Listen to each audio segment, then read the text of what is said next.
Welcome to NSTV.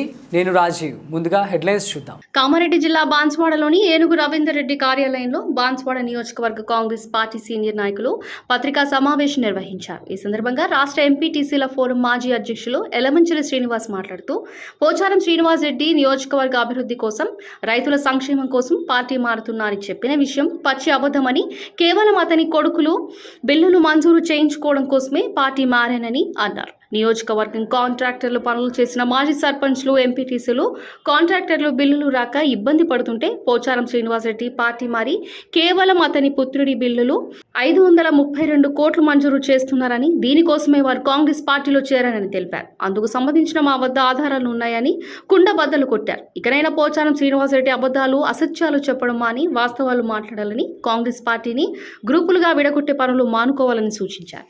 Congress party Rahul Gandhi నాయకత్వం, రేవంత్ రెడ్డి నాయకత్వం, చంద్రన్న నాయకత్వం.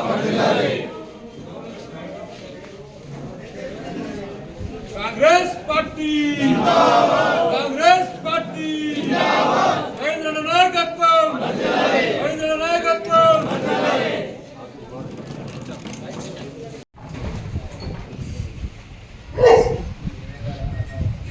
ఇటీవల పోయిన శుక్రవారం రోజు నియోజకవర్గంలో స్థానిక శాసనసభ్యులు పోచారం రాష్ట్ర ప్రభుత్వము హౌసింగ్ శాఖ మంత్రి పొంగులేటి శ్రీనివాసరెడ్డి గారు విడుదల చేసినటువంటి 8 కోట్ల రూపాయల నిధులని లబ్ధిదారులకు పంచుతూ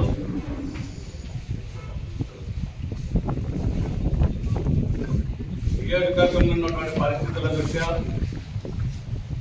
తాను ఏమాత్రం స్వలాభాపేక్ష కూడా ఏ రకమైనటువంటి లేకుండా నియోజకవర్గ అభివృద్ధి కోసం, సంక్షేమం కోసం, డబుల్ బెడ్రూమ్ లబ్ధిదారుల ఇండ్ల కోసం, కార్యకర్తల కోసం అని చేసినటువంటి పనుల చెల్లింపుల కోసం, ఈ నియోజకవర్గంలో ఉన్నటువంటి అభివృద్ధి సంక్షేమ కార్యక్రమాలని ముందుకు తీసుకెళ్ళడం కోసమే నేను కాంగ్రెస్ పార్టీలో చేస్తున్నట్టు మేము ఇవాళ సూటిగా అయినప్పుడు అడుగుతున్నాం. నియోజకవర్గ ప్రజల సంక్షేమం కోసం కాంగ్రెస్ పార్టీలోకి వచ్చిన గత నెల 21వ తారీఖు నాడు కాంగ్రెస్ పార్టీలోకి వస్తే మేము ఇవాళ 5,35,00,000 రూపాయల చెక్ ఒకటి చూపిస్తున్నాం. తన కుమారుడు వర్ణి నిజామాబాద్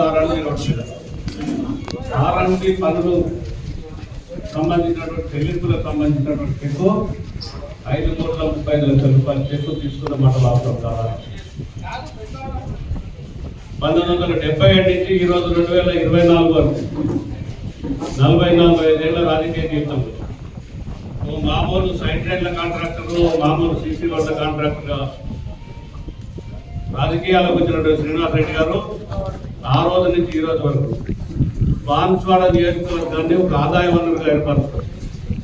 ఇక్కడ ఉన్నటువంటి అన్ని రకాల వనరుల్ని ఆయనకు అనుకూలమైనటువంటి ఆదాయ వనరుగా చేసుకొని రాజకీయం చేస్తూ ఎప్పటికప్పుడు ఏ పార్టీ అధికారంలోకి వస్తే ఆ పార్టీలోకి మారుతుంది.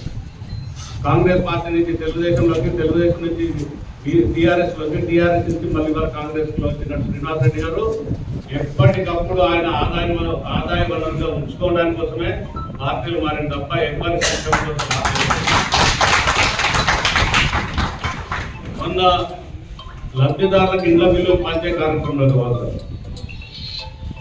నేను మీకోసం పార్టీ మారినా అని చెప్పారు శ్రీనివాస్ రెడ్డి గారు. మరి 4వ తారీఖు నాడు పొందినటువంటి 5,30,00,000 రూపాయల చెక్ మీ కుమారుకు సంబంధించింది. మీరు రాజకీయ లబ్ధి కోసం, కాంట్రాక్టుల చెల్లింపుల కోసం వచ్చింది కాదని మేము అడుగుతాం. వాస్తవాలు ఒక రకంగా ఉంటే మీరు మాట్లాడే పద్ధతి ఒక రకంగా, మీ వ్యవహారం ఒక రకంగా చేస్తూ మీరు గతంలో బీఆర్ఎస్ పార్టీలో, తెలుగుదేశం పార్టీలో మీకు నచ్చినట్టు వ్యవహరించలేము, కానీ కాంగ్రెస్ పార్టీలో అటువంటి పద్ధతి నడవదు అని చెప్పి చెప్తా ఉన్నాం.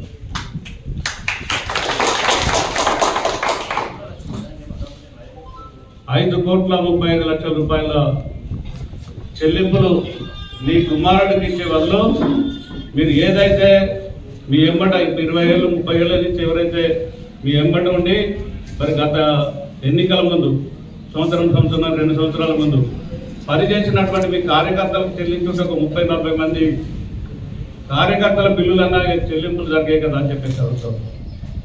కార్యకర్తలు సార్ ఈ టైంలో మనం ఎందుకు వెళ్తున్నాం అవతల పార్టీలో కంటే మీరు చేసినటువంటి పనుల చెల్లింపు కోసం వెళ్ళినటువంటి శ్రీనివాస్ రెడ్డి గారు ఇవాళ నీ కుమారుడి చెల్లింపులు ఎందుకు చేసుకున్నావు, నీ కార్యకర్తల చెల్లింపులు ఎందుకు చేస్తలేదు అడుగుతాం. సంక్షేమ కార్యక్రమాలు కూడా ఇవాళ ఏదైతే గృహ నిర్మాణానికి సంబంధించినటువంటి బిల్లులు ఏవైతే ఉన్నాయో పార్లమెంట్ ఎన్నికలకు ముందు కాంగ్రెస్ పార్టీ బాన్స్వాడ నియోజకవర్గ ఇన్ఛార్జ్ ఏనుగు రవీందర్ రెడ్డి గారు ఒక బృందం మేము నియోజకవర్గ స్థాయి ముఖ్య నాయకులం కొంత బృందంగా ముఖ్యమంత్రి గారి దగ్గరికి అదేవిధంగా పొంగులేటి శ్రీనివాసరెడ్డి గారు హౌసింగ్ శాఖ మంత్రి దగ్గరికి వెళ్ళి కలవడం జరిగింది. పార్లమెంట్ ఎన్నికలకు ముందే ఈ నియోజకవర్గంలో ఉన్నటువంటి పెద్ద ఎత్తున్నటువంటి హౌసింగ్ బిల్లులు ఏవైతే ఉన్నాయో పెండింగ్ ఉన్నాయో వాటి చెల్లింపులు జరిపితే